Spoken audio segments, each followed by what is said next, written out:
it's a Chevy, a Toyota, a Kia, or a Jeep, our cars say something about us and where we are in life, whether it be the start, the middle, or the end.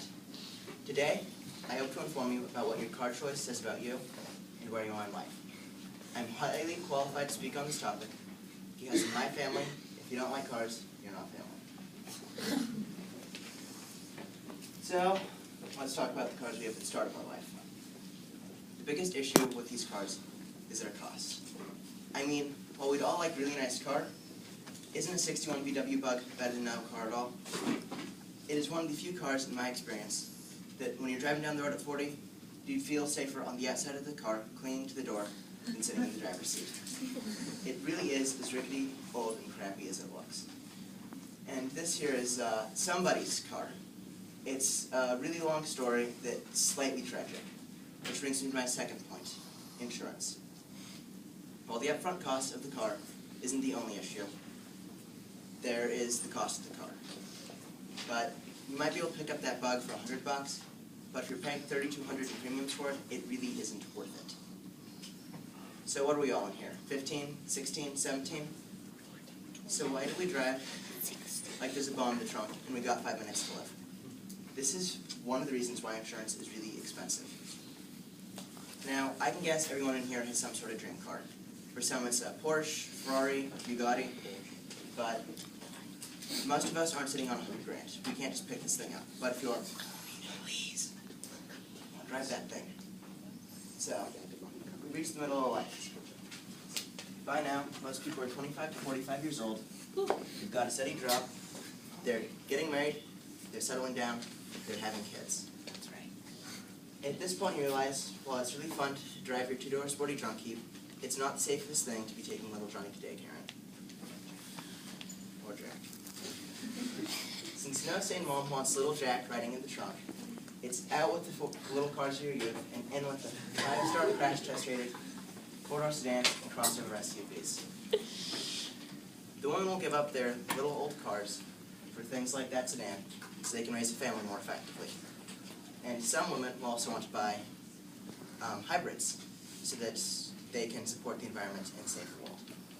And dads will have the desire to get some sort of truck or SUV so they can take the wife and kids on family vacations the kids will complain about for the rest of their lives.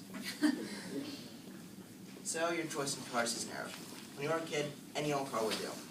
But now that a baby's on board, your car choice does matter. You've basically shrunk down to 4-door SUVs, or 4-door sedans, SUVs, and minivans. You're likely to get these cars because they are safer, they can carry more people, and they have more room for more of the kids' stuff. Eventually, the kids will start to move out. My parents told me this would be the happiest day of their life. But, of course, this will make my dad feel really old, and he'll want to feel young again. So, he'll want to get the one thing he's been dreaming about since high school. No, it's not a really attractive girl or a lot of money. It's a car.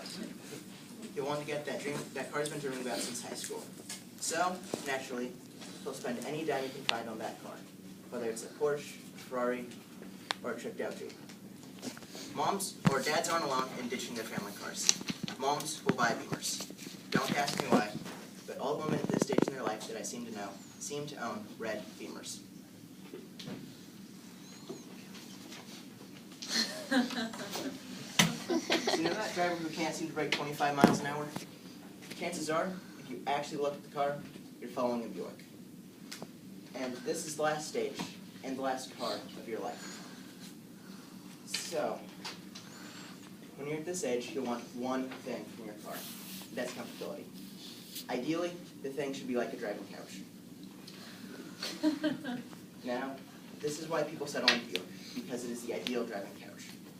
But, if you happen to be rich and advanced in years, you'll get the creme de la creme of driving couches, the Cadillac.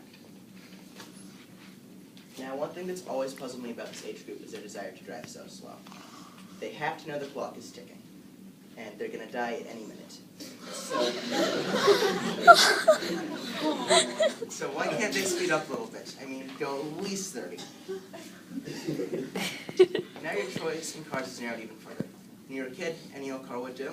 Then you went down to sedans and other family cars when you were an adult, down to your sports cars and other Beamers. Now you're down to 2 cars, the Cadillac and the Buick. Now here's a scary fact about the Buick. The average age of the driver is 72. Now the average American life expectancy is going to be 78, and the average car loan takes 60 months to pay off.